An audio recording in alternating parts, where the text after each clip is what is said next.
Hello friends, welcome to I exam B. आज बात करेंगे लगभग सभी बैंकिंग एग्जाम्स में पूछे जाने वाले अनुवाद के प्रश्नों के विषय में।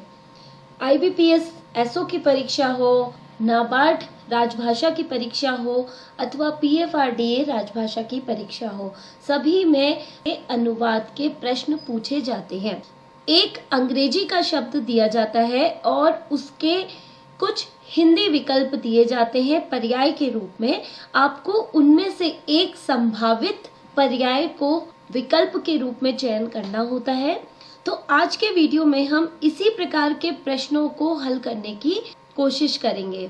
तो आज अनुवाद के कुछ संभावित प्रश्न जो परीक्षा में आते ही हैं, उनको हल करने की कोशिश करेंगे। पहला प्रश्न है, दिए गए अंग्रेजी शब्दों के लिए एक हिंदी पर्याय का चयन कीजिए। शब्द आपको दिया हुआ है अंग्रेजी में और आपको इनमें से किसी एक को चयन करना है। तो शब्द है डिडक्शन।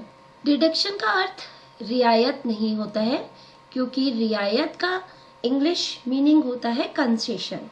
और आहरण शब्द का अर्थ होता है विड्रॉल, अर्थात निकालना, मनी का विड्रॉल करना। इसी तरह विवेचन का अर्थ होता है इंटरप्रिटेशन, अर्थात व्याख्या करना।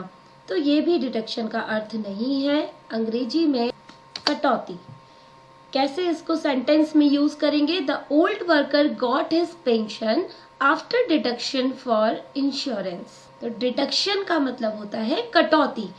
अगला शब्द है वेग। वेग का मीनिंग विस्तार नहीं होता है। विस्तार अर्थात किसी चीज का विस्तार करना। आगामी अर्थात आगे आने वाला, और आगामी का अंग्रेजी में होता है अपकमिंग। ये भी इसका अर्थ नहीं है।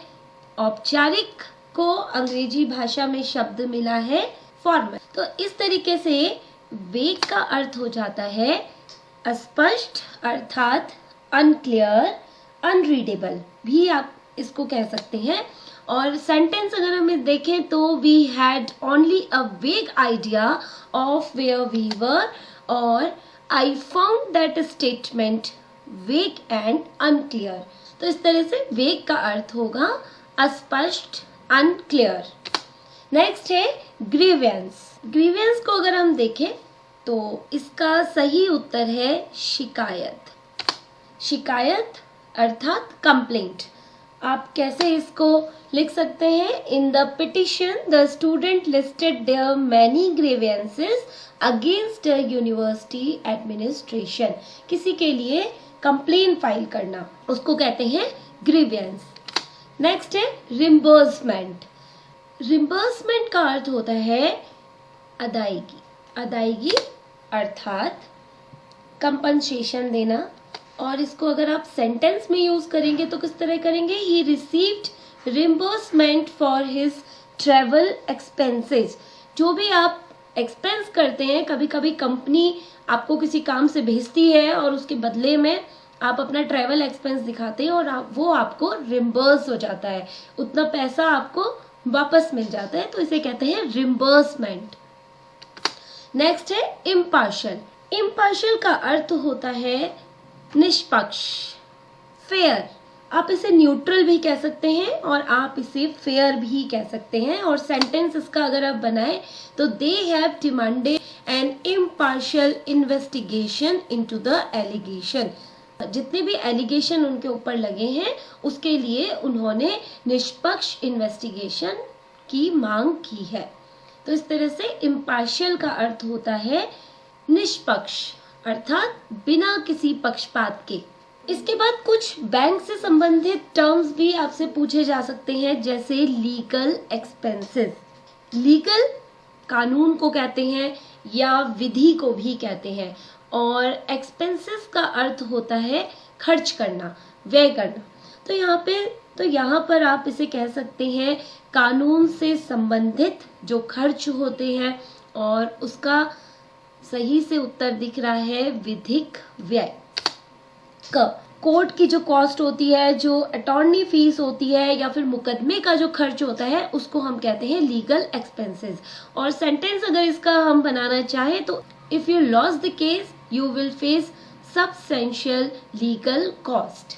नेक्स्ट है अतिक्रमण। तो अतिक्रमण के लिए अंग्रेजी शब्द है, अतिक्रमण को हम कई बार अपने दैनिक जीवन में भी सुनते हैं।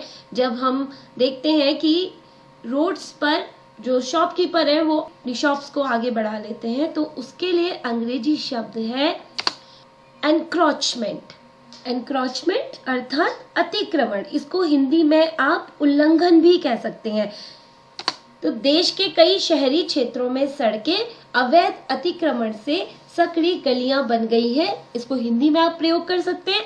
और इंग्लिश में अगर इसका सेंटेंस बनाएंगे तो the workers were charged with forest encroachment and illegal logging. तो अतिक्रमण के लिए अंग्रेजी में शब्द आता है एनक्रोचमेंट। नेक्स्ट है अभियुक्त। हम अक्सर समाचार पत्रों में भी पढ़ते हैं। अभियुक्त का अर्थ होता है वह मुलजिम जिस पर आरोप लगा हो। तो इसका अंग्रेजी में पर्याय होता है एक्यूज्ड। और सेंटेंस किस तरीके से बनेगा? द जज concluded that the accused was innocent. अभियुक्त वह मुलजिम जिस पर आरोप लगा हो। नेक्स्ट है कोषाध्यक्ष के लिए अंग्रेजी पर्याय है। कोष का अर्थ होता है खजाना और अध्यक्ष का अर्थ होता है जो उसकी देखरेख करता है। तो कोषाध्यक्ष अर्थात जो खजाने का जो अध्यक्ष है। तो सेक्रेटरी नहीं होगा, प्रेसिडेंट भी नहीं होगा और प्रिंसिपल भी नहीं होगा। इसका सही उत्तर होगा ट्रेजरर। और इसको सेंटेंस अगर इसका आता है तो किस प्रकार से आएगा? The treasurer diverted funds from the factories treasury.